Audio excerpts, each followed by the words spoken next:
My name is Brad Call. The name of the business is Call Family Distillers, and it has been in operation since October 2015.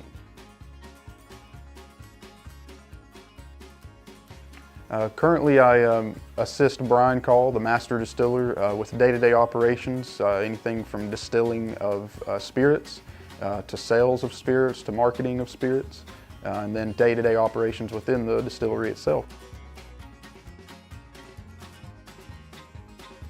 I've always had an interest in moonshine, just being from the area, being from Wilkes County.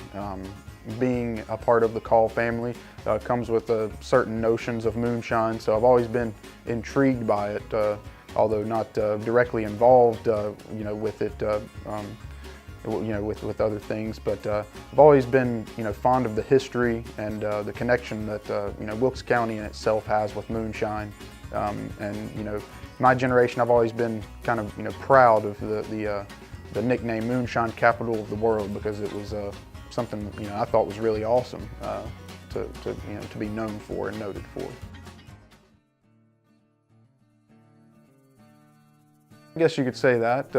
Yeah, all the stories that I've read and been told, and then obviously, as we know, my great uncle Willie Clay Call, he was a major moonshiner, and influenced a lot of the nicknaming of the county being known as Moonshine Capital of the World, in the fact that he was doing a lot of moonshining and then hauling of moonshine.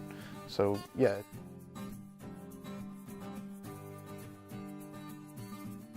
I can't think of a time that I remember in my younger years thinking I want to grow up and be making moonshine, just because of course things the market has shifted and the industry has made itself more available to these legal craft distilleries just in the past few years. So definitely when Brian came to me with his original idea of wanting to open the distillery, when he said it, it seemed like to me the greatest bright idea that I've ever heard, because it seemed like the timing was perfect.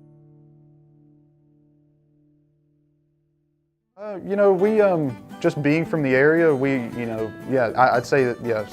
To answer that question, yes, we wanted to be here for that reason. The reputation that it held, whether known or unknown to a lot of people, we knew that this area, to us, had a lot of relevance to moonshine, and couldn't think of a better place to be. And of course, logistically, having your business close to home is a good thing. So, but yeah, Wilkes County's history and again, the relevance of such a high quantity of people being directly related with moonshining, it just seemed like a natural fit. My first experiences with making it were, definitely all credited to Brian. With him and wanting to start the distillery. These have been my first-hand experiences with making moonshine.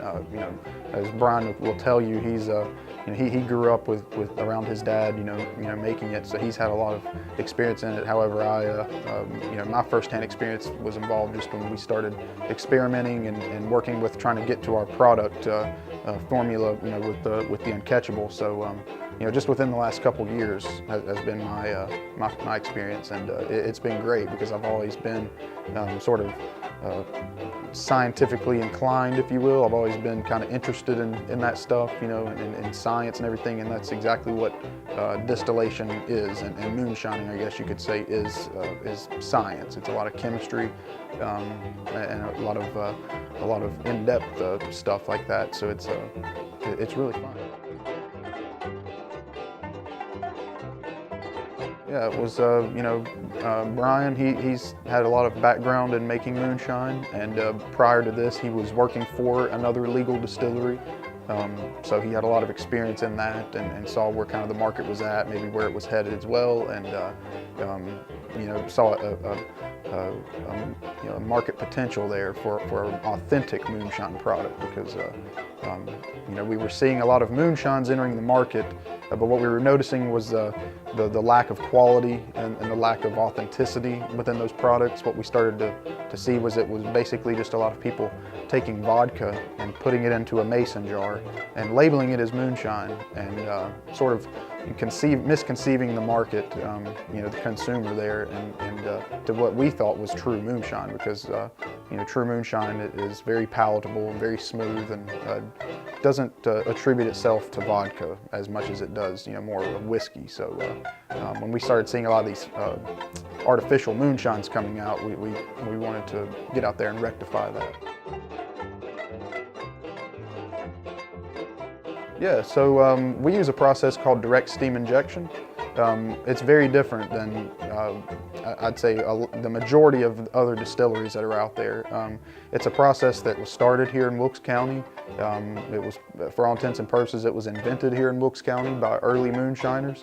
And it involves basically heating your mash using a direct feed of steam right into the mash itself. So it alleviates any possibility of scorching the mash, and it provides for a very smooth product, which is noted in a lot of the awards that we're getting for some of our products when we're now entering into a lot of these competitions and such.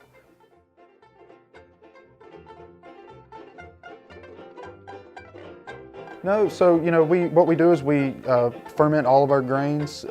We take right now our uncatchable moonshine mash bill is a cane and grain recipe, so it involves wheat, barley malt, corn, and cane sugar.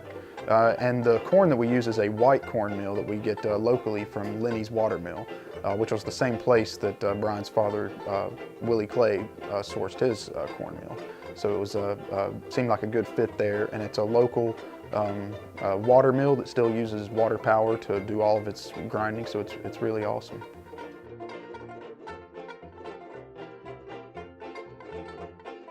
Yeah, so for us, the advantages of being in a legal facility as opposed to, I'd say being in an underground facility is, we get a lot more control on our quality, I'd say.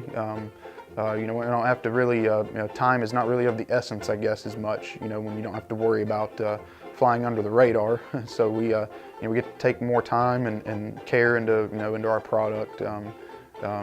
So that's definitely a plus, I guess, in my eyes. I guess what any person would argue on the other side of it is, you're paying taxes, which are pretty hefty.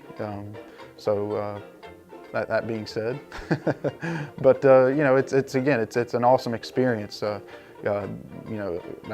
reiterate the fact that I didn't think I would ever be involved in something like this, and kind of seeing the wave of distilleries forming throughout the country and as well as in the state of North Carolina. It's really awesome to know that we kind of got right in there on the forefront of it, and because now we're approaching almost 70 distilleries in our state. And when we started out, there was about a dozen. So there's a big increase and a big jump here lately, and everybody's got a story to tell, and our story is very unique. Coming from this area, and even the fact of how far back it goes into the 1800s, all the way back to that Reverend Daniel Houston call. So we've got a great story to tell, and can't wait to keep telling it. Yeah, I'd say it's a secret for sure. The recipe that we used was Brian's father's, Willie Clay's. So that's why it is Willie Clay calls the uncatchable sour mash moonshine.